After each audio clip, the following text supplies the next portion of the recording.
ಆರೋಗ್ಯ, ಸಂತೋಷ ಮತ್ತು ಮನಃಶಾಂತಿಗಾಗಿ ಹಿಂದೂ ಸಂಪ್ರದಾಯದಲ್ಲಿ ಮಹಾಮೃತ್ಯುಂಜಯ ಮಂತ್ರವನ್ನು ಅತ್ಯಂತ ಶಕ್ತಿಶಾಲಿ ಎಂದು ಪರಿಗಣಿಸಲಾಗುತ್ತದೆ.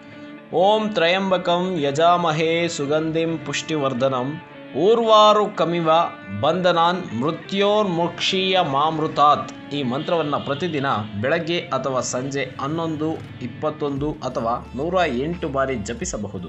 ಭಕ್ತಿಯಿಂದ ಮತ್ತು ಏಕಾಗ್ರತೆಯಿಂದ ಜಪ ಮಾಡುವುದರಿಂದ ದೈಹಿಕ ಆರೋಗ್ಯ, ಮಾನಸಿಕ ನೆಮ್ಮದಿ, ಆತ್ಮವಿಶ್ವಾಸ ಮತ್ತು ಜೀವನದಲ್ಲಿ ಸಕಾರಾತ್ಮಕ ಶಕ್ತಿ ಹೆಚ್ಚುತ್ತದೆ ಎಂಬ ನಂಬಿಕೆ ಇದೆ. ಜೊತೆಗೆ ಓಂ ಶ್ರೀ ಧನ್ವಂತರಾಯೇ ನಮಃ ಎಂಬ ಮಂತ್ರವು ಆರೋಗ್ಯಕ್ಕಾಗಿ ಜಪಿಸಲಾಗುತ್ತದೆ. ಮಂತ್ರ ಜಪವು ಆಧ್ಯಾತ್ಮಿಕ ನೆಮ್ಮದಿಯನ್ನು ನೀಡಬಹುದು. ನಿಮ್ಮ ಯಾವುದೇ ವಶೀಕರಣ, ಮಾಟ, ಮಂತ್ರ ಹಾಗೂ ಶತ್ರುಕಾಟದ ಸಮಸ್ಯೆಗೆ ಕೂಡಲೇ ಸಂಪರ್ಕಿಸಿ ಶ್ರೀ ಸಾಯಿ ವಿಷ್ಣು ತಾಂತ್ರಿಕ ಗುರೂಜಿ, ಗಣಪತಿ ತಾಂತ್ರಿಕ ಪೀಠ. Phone number 8722221062.